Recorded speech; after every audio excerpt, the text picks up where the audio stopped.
Hi Diyan ka guys! naman. Magpipintura na Kunin mo po na, ang buong bahay namin. Kasi po, yung bahay namin, puro drawing na po, guys. Kaya, nililinisan na po, guys. Ako naman. Hi guys, ako ang tiya nga. Yung dati nyo bibidyo, mamaya ka. Ngayon guys, kinagandaan ng bahay, nililinis na muna.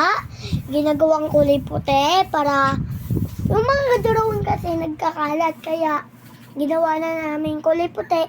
Ayan po mga gamit. Ngayon yung ibang-ibang mga gamit, ginagamit sa pagpintura, dalawang pintura ang gagamitin. Ito naman, ito ang nililinis. Ito naman yung kay Papa. Ito naman yung kapatid ko na pinturanan ng mukha. Okay guys, bye-bye. And please